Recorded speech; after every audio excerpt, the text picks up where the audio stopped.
동맹 종이가 뭔데? 야, 동양 최대 광장은 천안문 광장이야. 진짜 충무 못 이겨야지. 리스가 이상하다.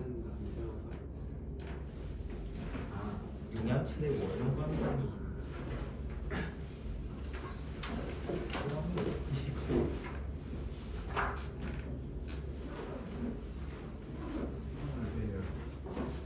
이거 먹을래? 이거 먹어도 돼?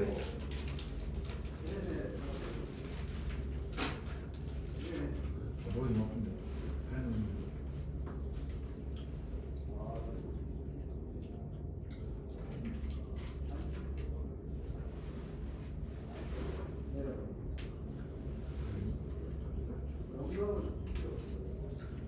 그다음에 이제 줄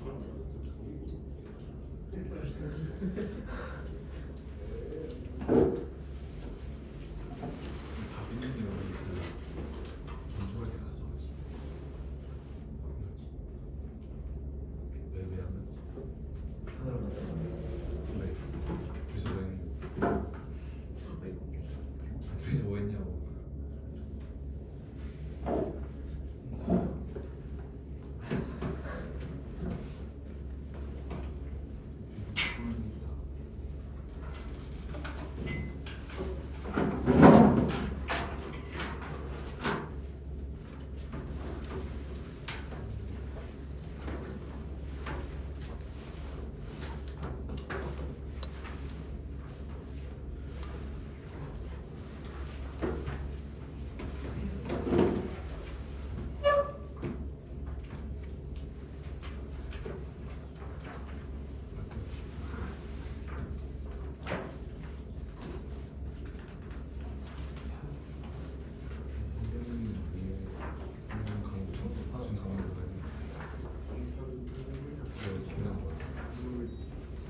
주변에 계속 안 되는 거 같아.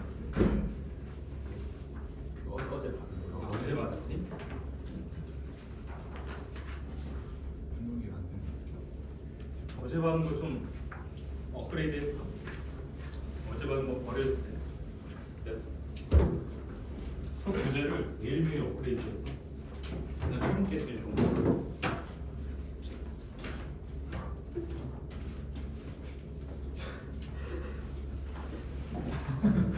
어쨌어.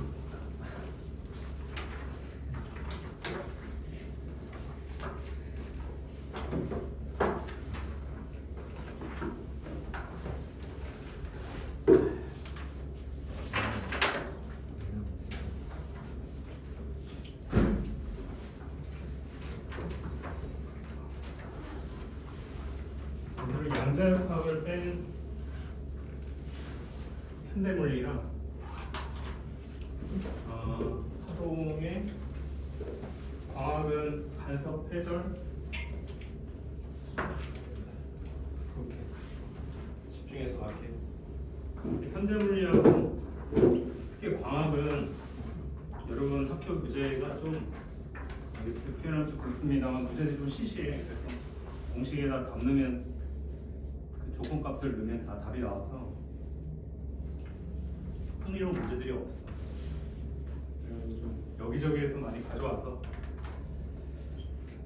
이 단원 하나에 충실하다기보다는 좀 통합형 문제도 좀 섞여 있고 특히 서울대 면접 문제가 광학 문제가 생각보다 많아요.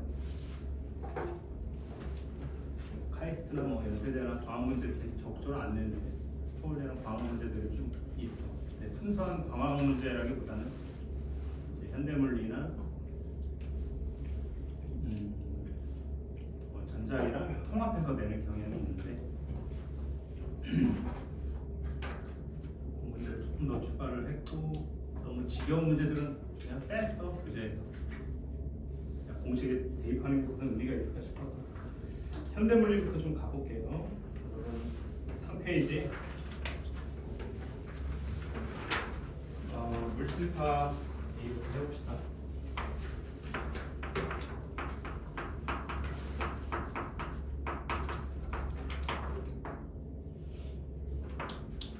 현대물리 이게 이제 가장 이제 운이 좋은 천재로 알려진 드브로이가 어느 날 한 페이지짜리 논문을 교수한테 가지고 왔는데 빛의 이중성 이런 거 공부하다가 혹시나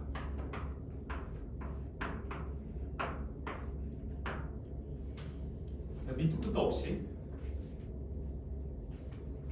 이수식이 성립하지 않을까? 뭐 어디 근본이 있는 게 아니야. 가지고 와. 파동과 입자적 성질을 한 수식에 넣어놓고 그게 어떤 특정한 비례, 나중에 이제 플랑크 상수라는 거 알겠지? 그 어떤 특정한 비례 관계를 가지지 않을까? 해서 가지고 왔는데 갑자기 왜 이런 생각을 했냐? 라고 해서 한동안 잊혀져 있다가 나중에 실험을 통해서 그게 입증이 됐죠. 근데 드브로잉도 왜 이렇게 했는지 자기도 잘 원래 한 수식에 이렇게 넣으면 안 되는 거거든. 파동적 성질과 입자적 성질을 등가시키는 건 원래 그 당시는 물리에서 용납할 수 없는 거였는데 약간 장난 섞이게 만들었는데 어쨌든 결과적으로는 옳았다. 네. 그래서 물질의 입자성과 파동성은 하나다. 그래서 실제 전자를 이용해서 간섭 실험을 하면 저 전자의 물질파 파장을 구할 수 있거든요. 파장을 이제 간섭 무늬로 구할 수 있어. 뒤에 이제 그런 문제들이 있습니다. 거기 보면 데이비슨 거머 실험이 있어요. 전자를 갖다가 금속 결정이 있는 것에다가 이제 쪼일 건데 그러면 여기 이제 간섭을 해. 결정 무늬에 빛을 넣어주면 이렇게 나온 빛과 나중에 이제 브레그 조건 이런 거 배울 거야. 구체적으로 계산해 볼게. 이 두 개의 빛이 간섭을 해서 간섭무늬 패턴을 만든다. 근데 전자는 입자잖아. 근데 여기서 보면 회절무늬가 나와. 회절무늬가 나와서 이건 파동적 성질이구나. 이렇게.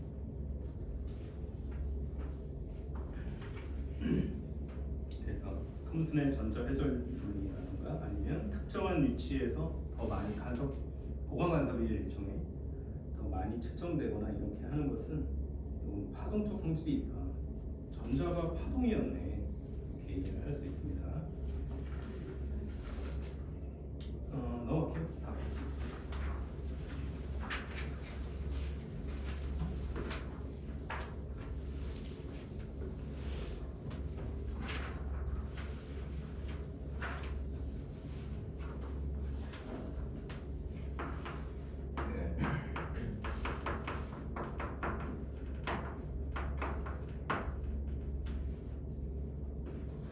보호의 원자 모형은 전자가 이제 양성자 주변을 돌 텐데 수소를 예를 들어보자. 양성자 주변을 돌 텐데 임의의 궤도를 도는 게 아니라 특정한 반지름의 궤도만 돈다는 거야. 그래서 양자화되어 있는 건데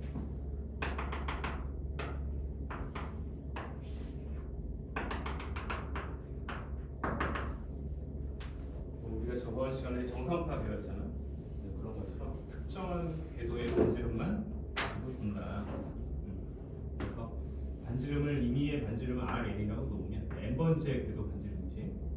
그거는 이제 어떻게 되냐? 이거 둘레 길이가 얼마예요? 2파이 RN이잖아. 이게 특정한 파장만 가질 수 있다.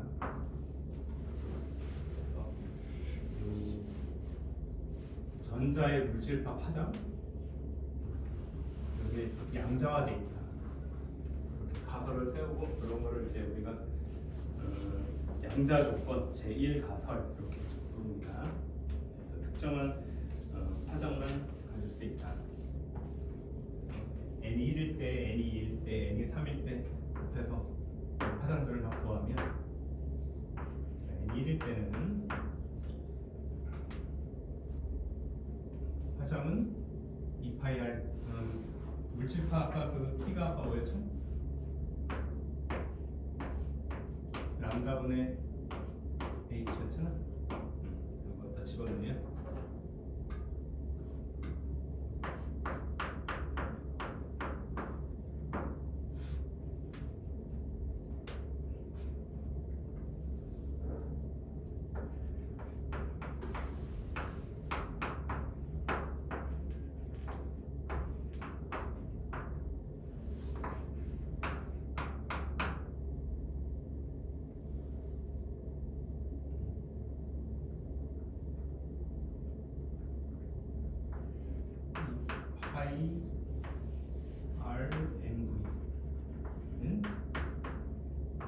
특정한 비례상수 플랑크 상수의 1대 1대 3이고 양자가 되는 것들만 가질 수 있다.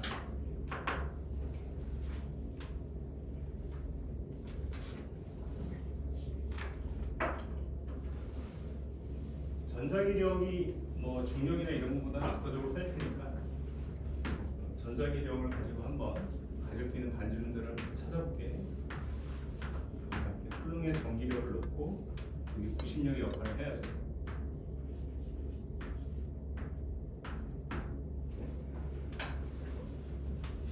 우리가 이제 MV를 아니까 MV만 놔두고 R을 쭉 부탁해. 여기 양변에 M을 하나 더 붙일까요? 사람이 좋대?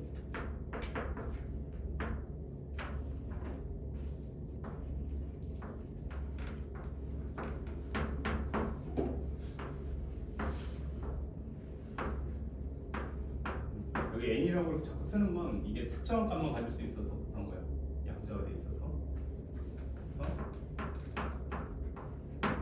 요 B값, 요 운동량 값을 여기다 넣습니다.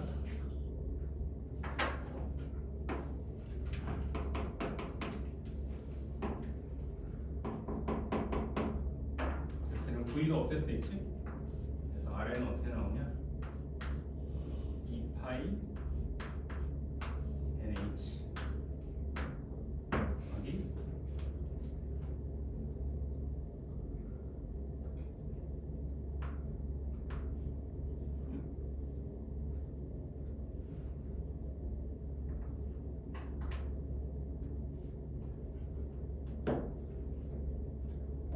넣어주면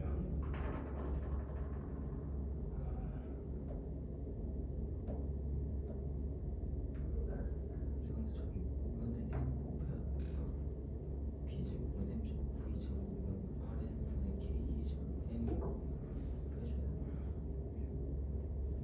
되나? 아 여기 여기까지구나. 맞지? 그래서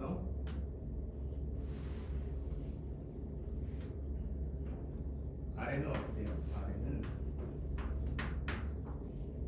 M 제곱 VN의 제곱분의 K 2 제곱 M 이렇게 되지? VN을 여기 넣으면 여기 제곱은 여기다 이렇게 자 어떻게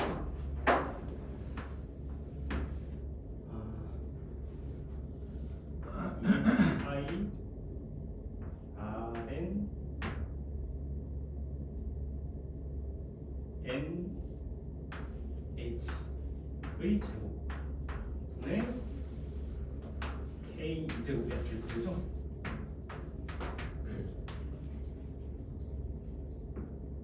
N 제곱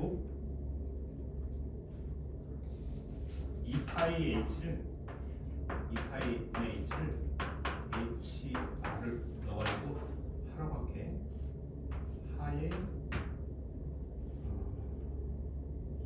제곱에 Rn의 제곱 K 2제곱 되지?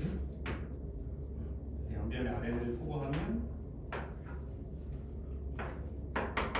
Rn은 어떻게 돼? Rn은 K 2제곱 N분의 하 나누기 N제곱 이렇게 된다.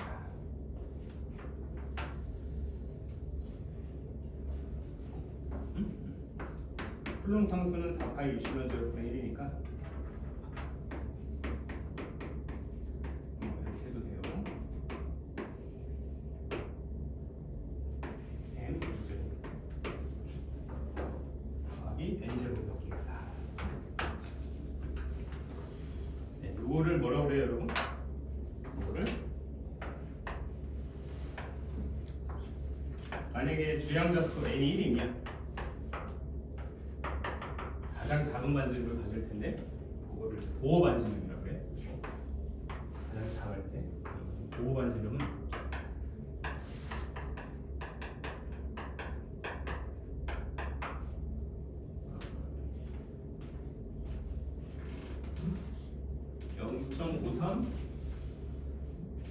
옹스트롬.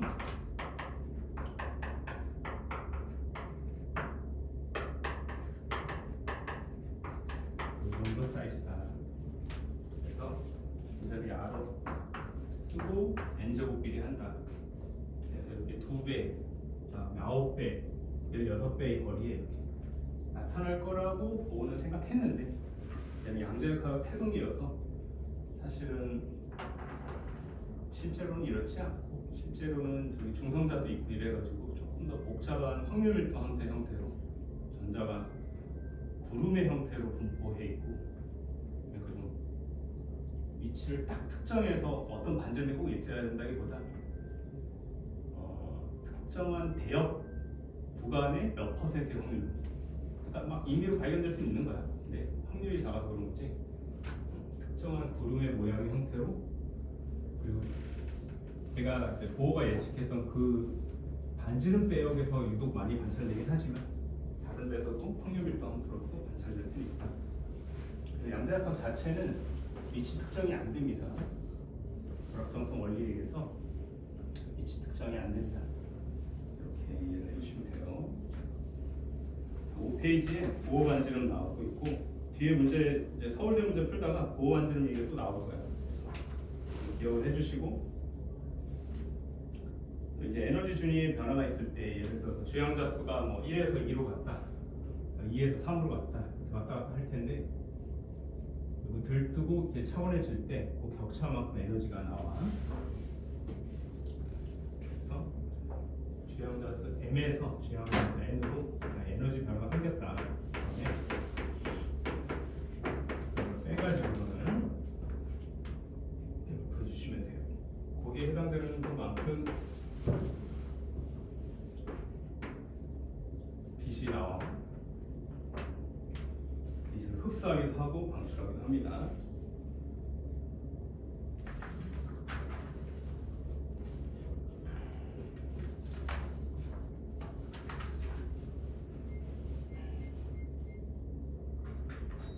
이 페이지 보세요.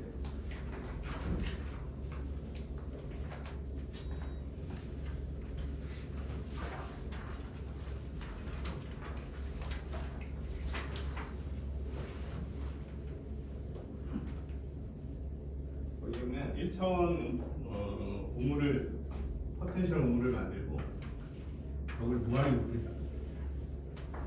높은 그러니까 절대 넘을 수 없는 그런 벽을 만들면 전자가 여기에 이제 만약에 이제 이상적으로 생각을 해보자는 거야. 여기 물질파를 하나 가다 놓고 입자를 가다 놓고 얘가 가질 수 있는 파동 함수를 한번 생각을 해보면 양쪽 끝이 이제 고정단이잖아. 그래서 노드를 잡고 여기다 그리면 가질 수 있는 거는 여러 가지 파동이 있지만 그림을 그려보자면 가장 기본 파동은 끝단이 이렇게 고정되어 있는 거고요. 이렇게 사실 이렇게 진동을 하겠지. 이렇게 다음은 이렇게 그 다음에 가질 수 있는 형태를 그려보자면 뭐 이렇게 그래서 노드, 안티노드, 노드, 안티노드, 노드. 그래서 끝에 이렇게 노드로 끝나게 해서 다양한 에너지 중에 따라 여러 종류의 파장을 이렇게 양자화해서 가질 수 있다. 그리고 이건 사실은 여기서도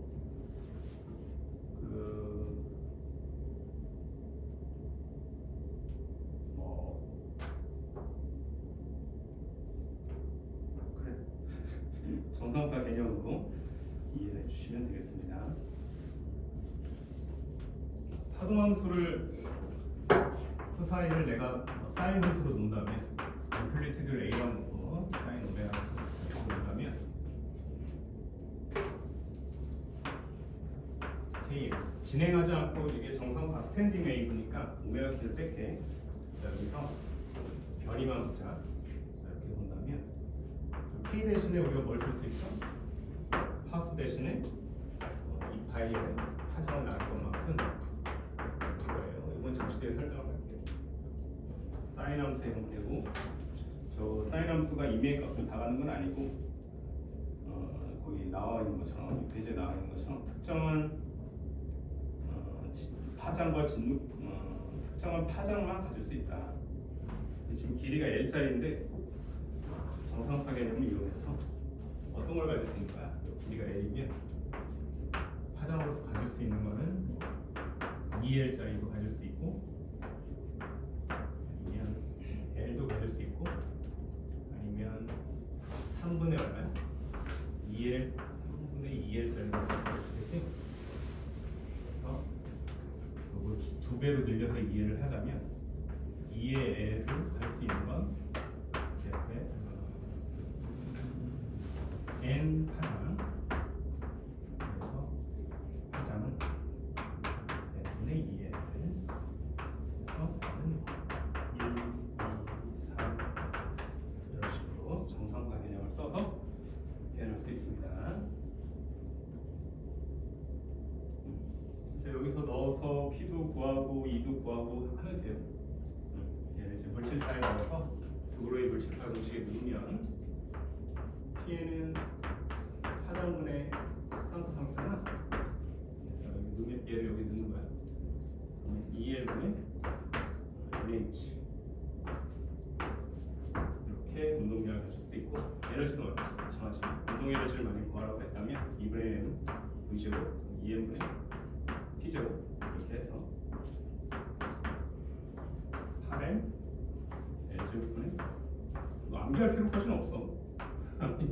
넣어서 하면 되니까 그때 대입해서 푸시면 돼요. 7페이지 전자의 입자성과 파동성.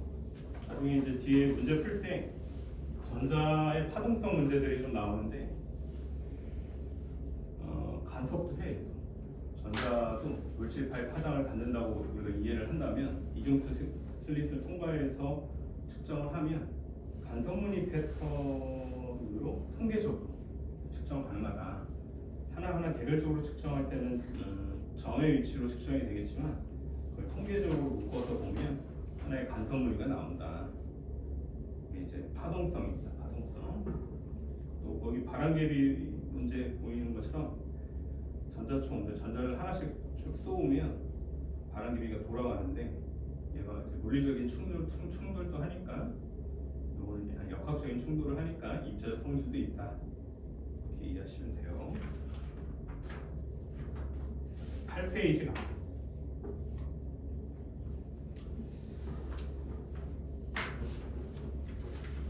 불확정성의 원리는 뭐라 그럴까? 그냥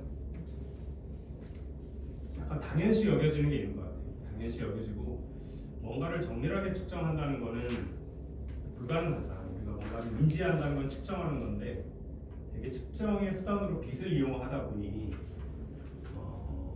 빛의 에너지, 나아가서는 빛의 파장 이런 것들의 측정 대상이 영향을 받을 수 있는데 측정하고자 하는 것의 위치를 정확하게 찾으려고 할수록 강한 빛을 넣어줘야 되고 강한 빛, 즉 빛의 세기가 강하다는 것은 에너지가 크다는 건데 에너지가 큰 빛 입자를 광자를 갖다 넣어주면 얘가 측정하고자 하는 대상에 영향을 미쳐가지고 위치가 변하지.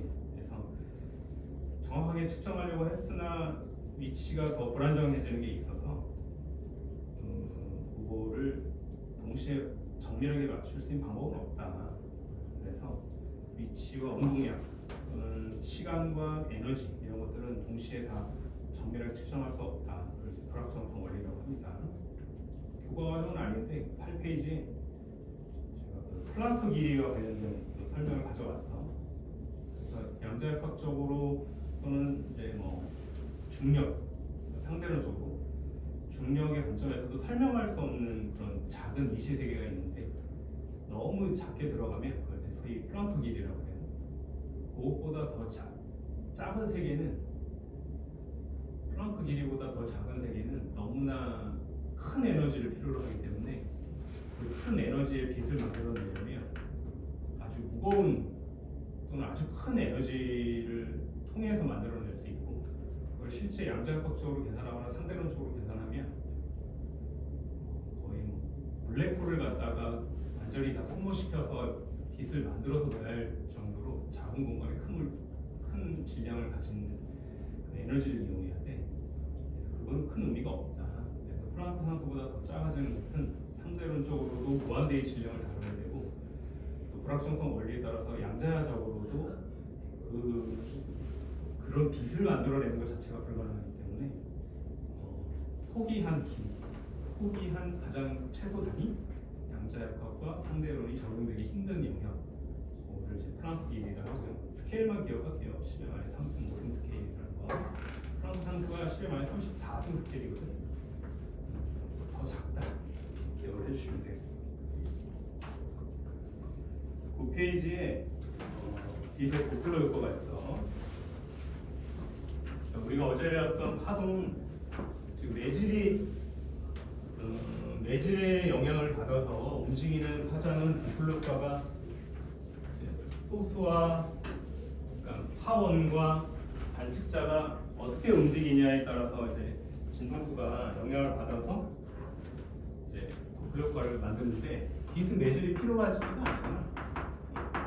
그래서 빛의 도플러 효과는 좀 독특한 측면이 있습니다. 이거는 상대론적으로 해석을 해줘야 돼요.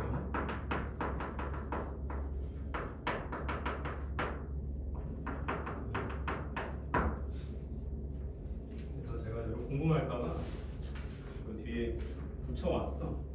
10페이지에 증명 과정을 붙여왔는데,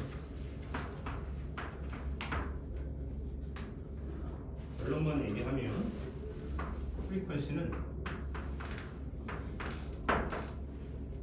얘는 그래도 좀 공식이 외우기 쉬운 게 파원과 관측자의 각각의 속도는 별로 안 중요하고 상대 속도만 중요해. 상대 속도를 V라고 놨을 때 1 플러스 C분의 9 1 빼기 C분의 9 이렇게 주는 거야. 그래서 관측자가 움직였든 아니면 그 파원, 그러니까 광원이 움직였든 상관없이 공식이 하나입니다. 어제 배운 그 임의의 파동, 매질이 필요한 임의의 파동의 도플러 효과가 좀 다르지? 이건 상대론적인 효과가 붙어서 이렇게 된 거야. 근데 사실은 도플러 효과가 지금 제가 칠판에 쓴 거는 파동과 내가 직선상에 있고 속도가, 상대 속도가 그 선상, 그 리니어한 선상 위에서의 도플러 효과고, 상대로는 또 그렇지 않거든. 수직 방향으로 움직여도 도플러 효과가 있거든. 수직 방향의 빛의 도플러 효과도 사실은 있어요. 그거를 뒤에 제가 10페이지에 뒷부분에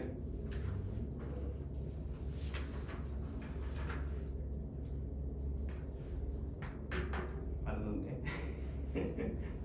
효과가 아니니까 늘려다 뺐구나. 너무 안.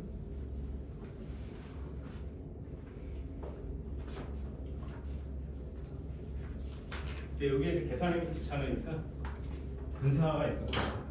이거를 루트 대신에 1 플러스 마이너스 C분의 9. 다가오는 거는 이제 플러스가 될 거고, 멀어진 거 빼기 해서 주파수가 커지거나 더 작아지게, 가까워지면 청색 편이, 멀어지면 적색 편이, 이렇게 해서 다뤄주시면 되겠습니다.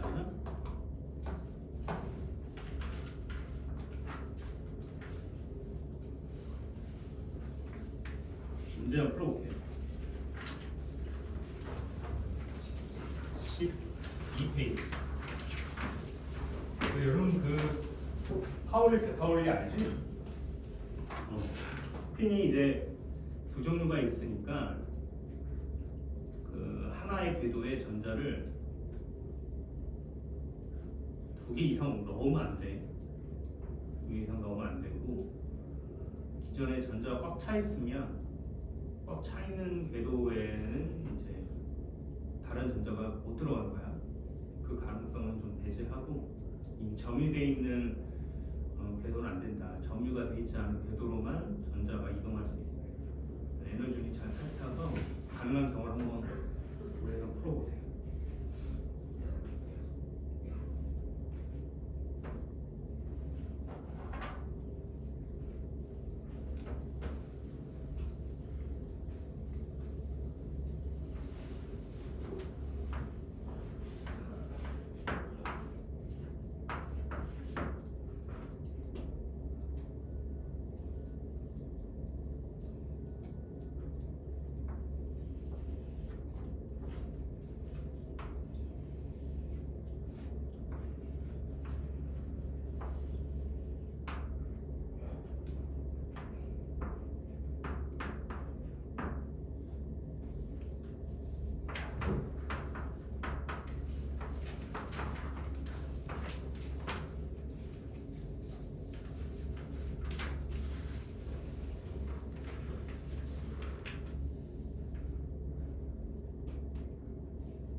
문자가 이제 두 개씩 들어가죠.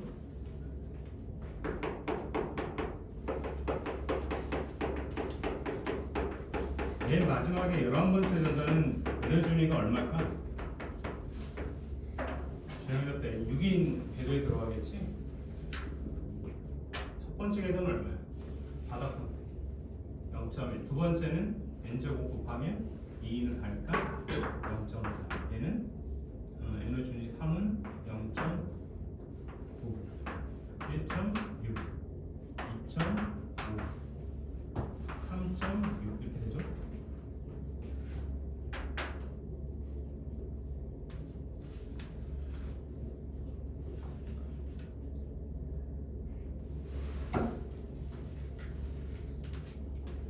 그래서 1번은 3.6 전자볼트가 11번째 전자의 에너지입니다.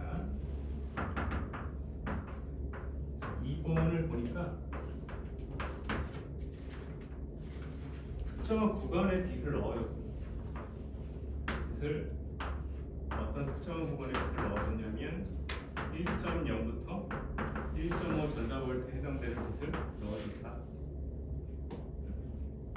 1.0부터 1.5 사이에 있는 에너지의 빛을 입사합니다. 넣어준 거야. 넣었더니 이색을 광자를 넣어줬어. 자, 이때 이 상자에서 나올 수 있는 빛의 에너지는 얼마인가? 얘를 정확하게 받아내야 되잖아. 1.0에서 1.5가 해당되는 빛은 이 안에서는 안 되고 이 바깥에 점유되어 있지 않은 곳으로 넘어가야 돼. 에너지 준위가 6이거나 7이거나 8이거나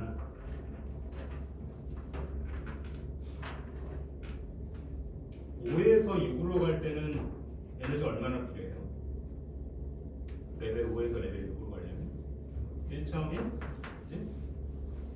5에서 7로 가는 거예요. 7은 아니야. 7 4.9니까 얼마지? 2.4 정도 되나요? 2.4 전자볼트 에너지를 갖고 들뜨고 나중에 방출될 때 이렇게 다시 내는 거겠지? 4에서 갈 수 있는 게 있나? 4에서 에너지 중 6으로 가면 얼마야? 2.5?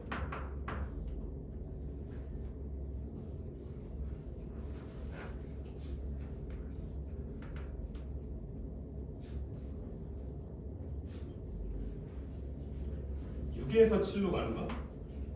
1.3? 그럼 더 다른 거는 해볼 필요 없겠지. 지금 칠판 적힌 것보다는 더 클 테니까 격차가. 그래서 이 후보군에 들어오는 거는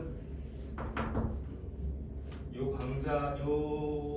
구간에 들어오는 에너지를 받아낼 수 있는 애는 1.1A하고 1.3 이놈이네. 두 개네. 에너지는 5에서 7로 가는 거. 그다음에 6에서 레벨이 7로 가는 거. 두 정도가 있습니다. 나머지는 이미 정의되어 있거나, 그러니까 예를 들어서 2에서 3으로 가거나 이런 건 안 되는 거야. 7에서 8로 가는 거. 7, 8 대? 1.5. 7, 8, 8은 64.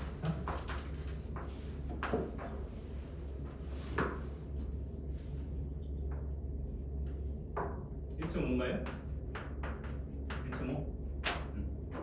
초점에서 문제에서 한 번만 넣은 아 여기는 없구나. 7에는 없어.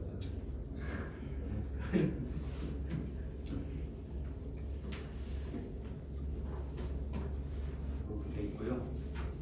3번 이해 과정을 통해서 나온 빛을 이람수가 1.2인 물질에 쏘여주었다. 표면에서 방출된 광전자의 운동 에너지는 얼마? 1.2보다 큰 게 이놈이지? 1.3 전자볼트. 그러니까 맨 끝에 있던 애 요놈 있잖아. 1.3 전자볼트를 넣어서 이람수를 빼봐. 이람수가 얼마야? 이람수가 1.2죠? 1.2를 빼주면 요거 하고 나머지 가지고 나와야 되지? 얼마나 나와? 0.1 전자볼트만 가지고 요거 광전자 에너지 가지고 뛰쳐나온다. 그래서 운동 에너지는 0.1 광전자 운동 에너지는 0.1 전자볼트.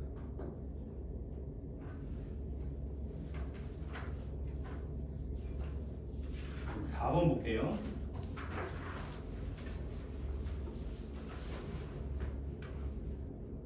양자물리에 의하면 전자는 입자와 파동의 이중성을 가진다. 앞에 나온 결과 3의 결과로 나온 전자를 아래 그린 것 같이 한 개씩 넣어보는 거야. 이중슬릿을 통과시키는 실험을 한다. 다음 각각의 경우에 대하여 결과를 계획적으로 설명하시오. 자, 첫 번째, 하나의 전자가 하나하나 거야. 이중 슬릿을 지나 스크린 XY 표면에 발견될 수 있는 확률 분포를 그랬지. 확률 분포는 어떻게 나올까? 그냥 열어두는 거야. 계속 열어두고 찍고 이렇게 놔두면 간섭무늬 패턴으로 나올 거야. 아니면 두 군데만 하나일까요?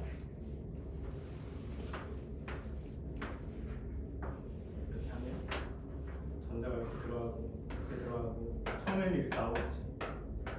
그래서 이런 데서도 등장하지 않고, 그래서 시간이 충분히 지나서 측정을 하면 간섭무늬 패턴, 즉 파동적 성질을 가진 것처럼 이렇게 측정이 된다. 이 양자역학적으로 설명하면 이게 첫 번째 게이트를 통과했는지 두 번째 게이트를 통과했는지 알 수가 없으니까 양자적으로는 이걸 파동의 함수처럼 확률 미터 함수로 간섭의 성질을 띄는 것처럼 측정이 된다.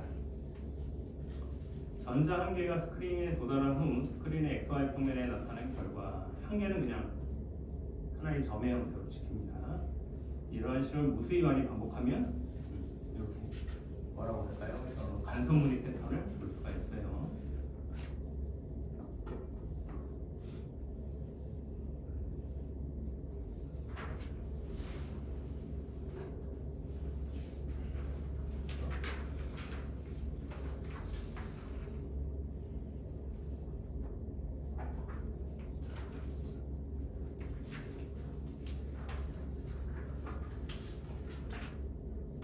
16페이지에 이번 문제 풀어볼게요.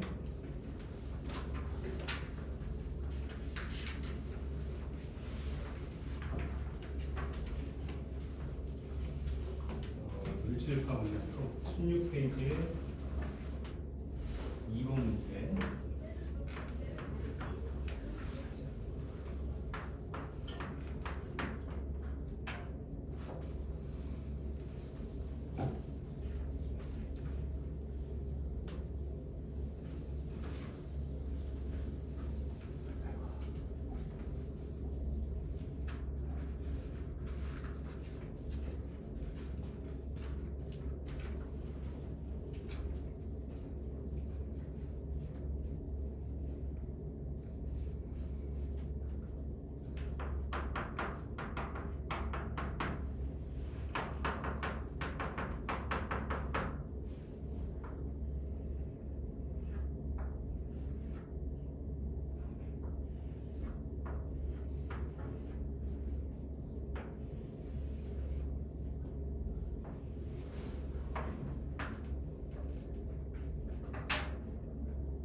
13BC 어느 정도의 파장으로 들어오는지 한번 보자. 우리가 이게 첫 번째 밝은 무늬가 나오는 지점, 그래서 세타가 가장 밝고 첫 번째 밝은 무늬가 나오는 지점의 간격이나 어두운 무늬와 첫 번째와 두 번째 어두운 무늬가 나오는 지점의 간격이 똑같이 다 등분돼 되는 거니까 이거를 갖다가 이렇게 쓸 수 있겠네. 원래 이상차는 이렇게 되잖아요. 경로차는 5D분의 람다 1인데 람다에 뭐가 들어갔어? 5분의 람다 제로가 이렇게 들어가 있지? 나중에 간섭 배울 텐데 람다의 위치에 5분의 람다 제로가 들어가 있어. 그리고 이중순리 통과할 때 들어온 이 최초 빛의 파장은 얼마나 하는 거야? 파장은 5분의 람다 제로가 들어가야 돼요. 근데 얘가 원래는 람다 제로였어요. 근데 시간이 지나서 얘가 전기장 때문에 가속 운동을 해가지고 거슬러 올라가야 되잖아. 속도가 느려진다는 거는 파장에 영향을 미치지.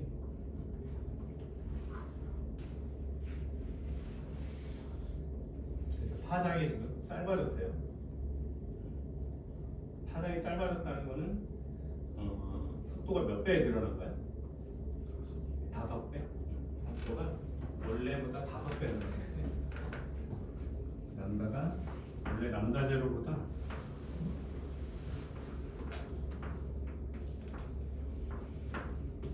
5분의 1 람다 제로가 되려면 5V 제로가 돼야 되니까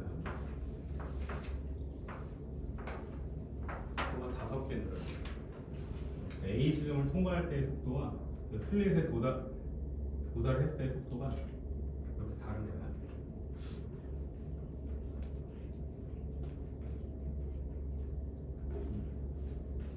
이동거리는 EAS는 뭐예요, 여러분? 나중 속도 5V0의 제곱에서 처음 속도 V0 제곱 빼는 거지?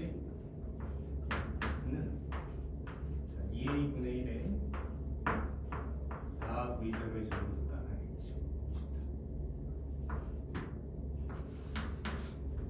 A분의 1에 12V제곱의 제곱이지?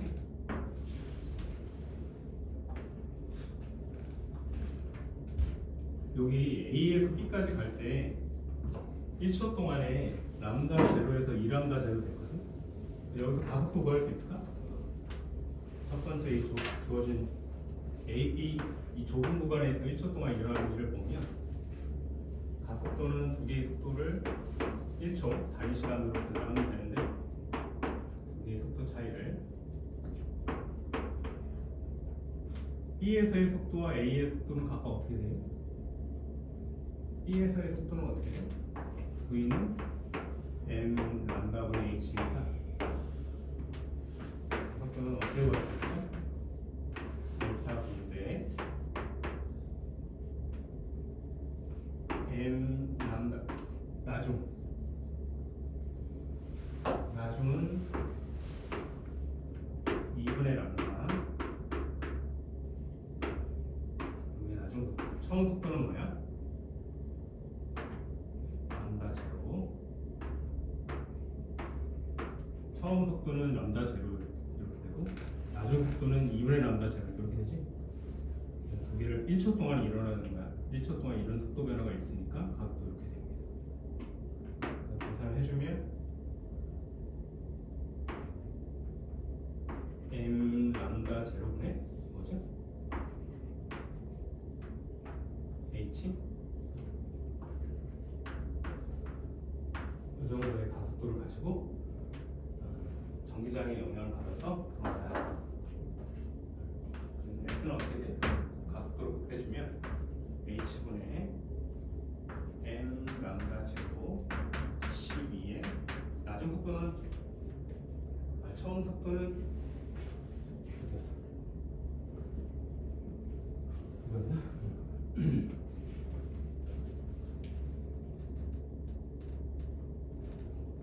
요걸 넣을게. 문제에 주어진 변수를 넣으면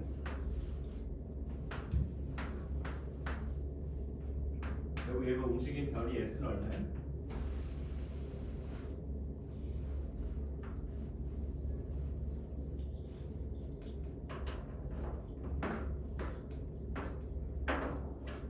C2에 m 람다 제로분의 h 이렇게 되지?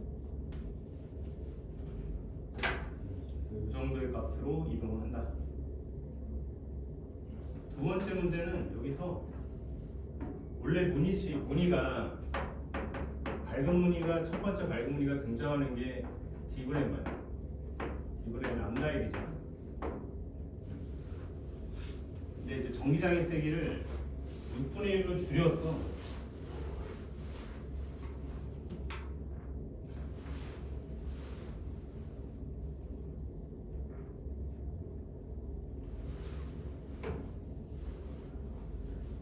F는 Q인데 전화량은 그대로고 전기장을 6분의 1로 주면 힘이 몇 분의 1이어서 주는 거야? F도 6분의 1로 주겠죠? 그럼 가속도도 몇 분의 1로 주는 거야? 새로운 가속도는 원래 가속도보다 6분의 1이 되겠지? 그리고 가속도가 6분의 1로 줄어.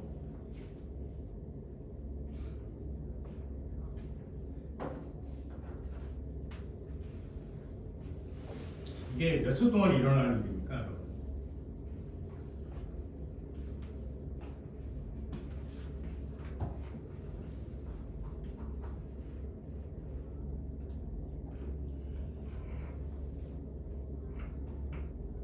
처음에 1초 동안 반토막 나니까 5분의 람다 제곱이 되려면 4초가 지나보잖아. 근데 그 똑같은 상황을 전기장을 6분의 1로 하고 그럼 가속도는 얼마로 바뀌어요? 새로운 가속도는 저기 m 람다 제로 h였잖아. 이제 6분의 1로 주는 거야.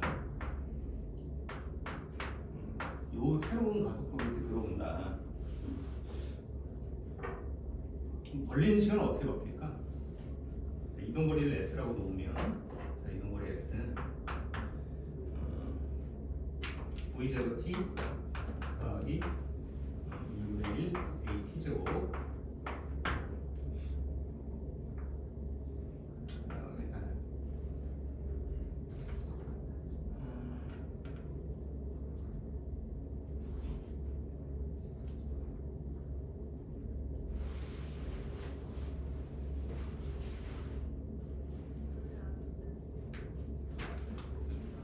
여기다 그냥 바꿔둘까? V0 여기다 쳐야 돼. EAS는 새로운 가속도니까 EA-S라고 할게. 나중 속도 모르고요. 처음 속도는 V0 제곱.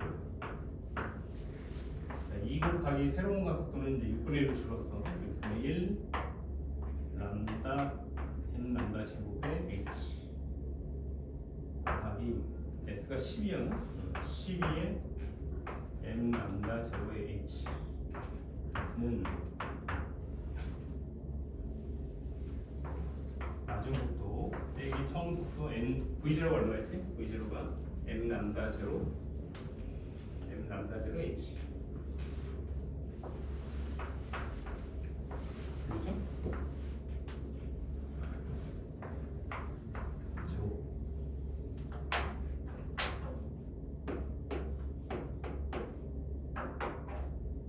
4니까 v-는 얼마로 들어? 4 v-의 제곱은 4h 제곱에 m 람다 제로의 제곱 이렇게 되지. 그래서 이 이중설이 딱 들어올 때의 속도는 얼마야? v-는 m 람다 제로분의 2h. 그러니까 최초의 속도보다 몇 배지? 2배인가?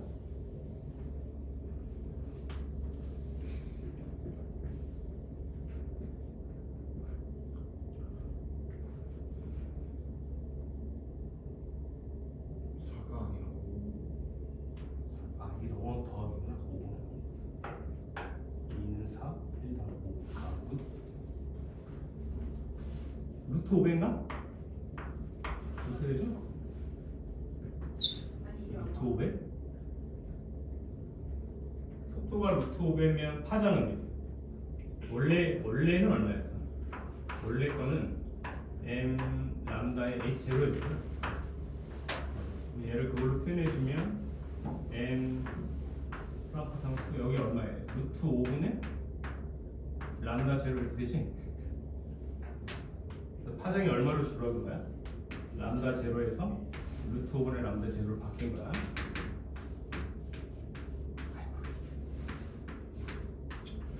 새로운 파장이 좀 짧아졌어요. 여기 들어와. 그럼 무늬 간격은 어떻게 바뀌어? 몇 배 바뀌는 거야? 여기 들어오면 루트 5분의 1. 루트 5분의 1. 원래 처음 게 5분의 람다 제로 거기서 루트 5분의 람다 제로 처음에는 루트 5. 처음에는 람다 제 처음에 얼마였어? 5분의 람다 제로였지? 그걸로 계산한 거였잖아. 그런데 그게 뭘로 바뀐 거야? 아 헷갈리지. 루트 5분의 람다 제로가 들어가니까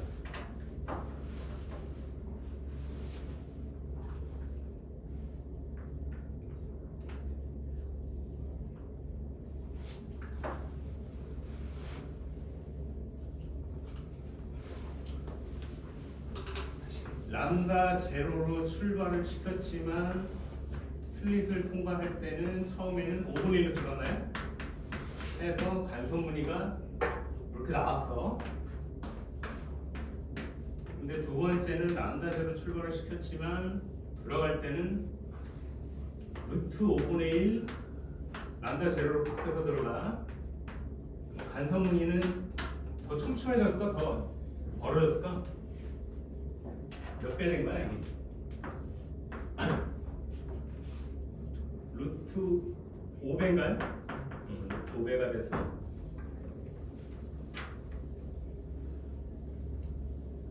우리가 첫 번째 단성문이 델타 x라고 보면 b분의 람다 1이니까 람다가 루트 5배로 1번 문제에서보다는 루트 5배 정도.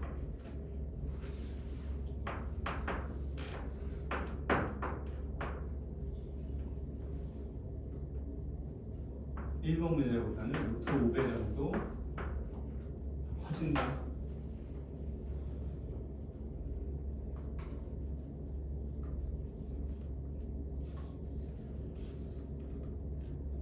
넘어갈까? 자, 3번 볼게요. 이거 서울대 문제인데 사실 이거는 좀 창의적인 문제여서 원래는 이렇게 풀면 안 되는 거지만 중력 법칙 양자역학이나 뭐 이런 이시세계 적용은 안 되잖아. 네, 한번 해보자는 거고 여러분들이 한번 적용해서 이게 될까?